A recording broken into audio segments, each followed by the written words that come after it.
Hey, what's going on YouTube? This is Ricky J. Holy cow, I thought I would come on here and just talk about the fight, Jake Paul, Tyron Woodley. And before we get into it, I just wanted to let you guys know that I actually predicted the outcome of this fight in one of my previous videos. I predicted Jake Paul to win by decision, which some people thought I was crazy, but look at that, it panned out. It's not always fun when it pans out exactly how you predict it, but it was a crazy fight. I thought I'd come on here and just talk about it. As you see the scorecards on your screen right here, it was an absolute crazy fight. You got to give all the respect in the world to both of those guys. Holy cow, Tyron Woodley, man, he had it. What was it in the fourth round? He hurt him. The ropes really kept Paul out, kept him up there, excuse me. And Woodley, you know, gave him a lot of time to kind of gather his thoughts. He should have gone in there for the kill. Let me know if you agree with that, but oh man, it was crazy just seeing, you know, Jake Paul finally hurt in the fight. You know, the last time we actually saw him actually get hit was in his first amateur fight against Deji. Remember KSI's little brother? But in that fourth round, man, T-Wood just, like I said, he should have been a little bit more active. I think in the whole fight, he should have been more active. He was very patient.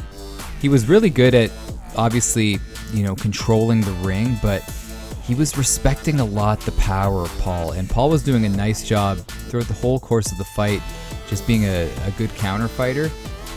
Paul was doing a nice job using his feints and hitting up Woodley to the body, but then going up high, switching things up.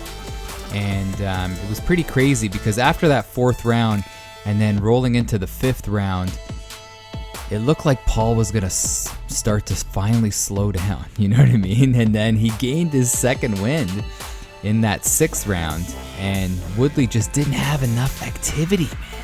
It was so crazy because when you saw Woodley engaged, when you saw Woodley throwing punches and, you know, being active, he was doing really good things, forcing Paul on the back foot. But then he just, kind of like in his MMA fights at the tail end of his career, he was just not active enough, you know, really looking for that big shot.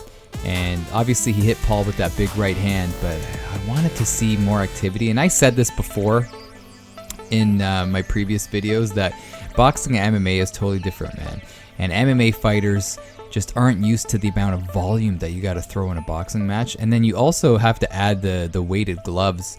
So I think with Woodley, he was kind of pacing himself, but the commentators were complimenting him on his jab because when he was throwing his jab, good things were happening, but it's just we didn't see enough quantity. It was so frustrating.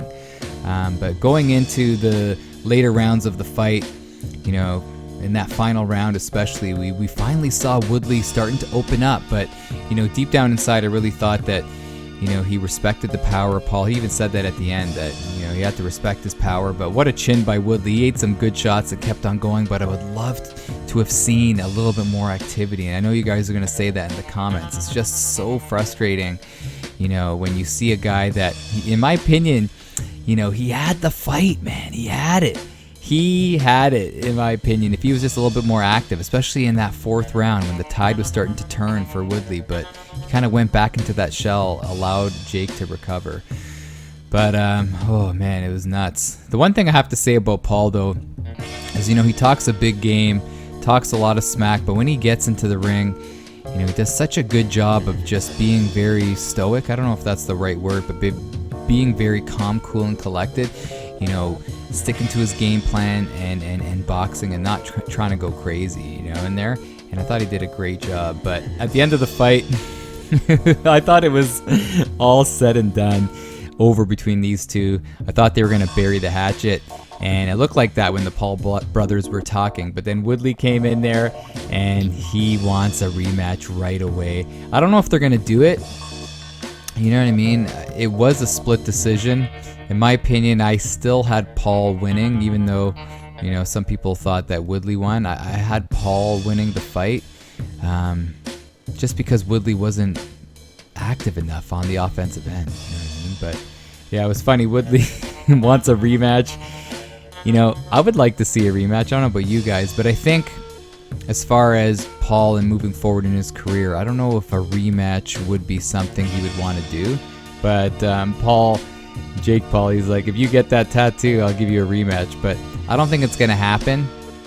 I think he may face Tommy Fury next, but he may try to go after the MMA guys.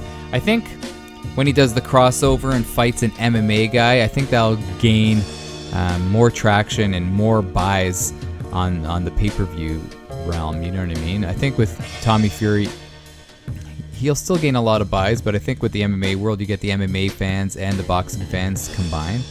But I don't know. I don't know if fighting Woodley would be the right thing for Paul. But let me know in the comments. I thought I'd come on here. Holy cow. It was such an emotional event. You know what I mean? Like, just so crazy sitting back and witnessing a boxing event like this, of this magnitude. And I was shaking, man. I was shaking before this fight, the Paul Woodley fight. And in my opinion, it delivered. Let me know in the comments. Do you think it delivered? I think it did, man. I think it did. It went all 8 rounds. My prediction was absolutely correct. I had Paul before this. Go check out the video. I had Paul winning by decision. And in my opinion, he won. But holy cow, he overcame some crazy adversity. But I would just love to have seen, I know I'm repeating myself, I would love to have seen Woodley attack, especially in that 5th round. You know what I mean?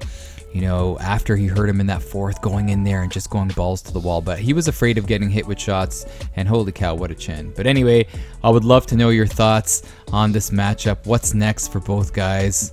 I don't know if I want to see the rematch, but can't wait to hear what you guys have to say. Anyways, guys, it's Ricky. Take care, and thanks for watching. Peace.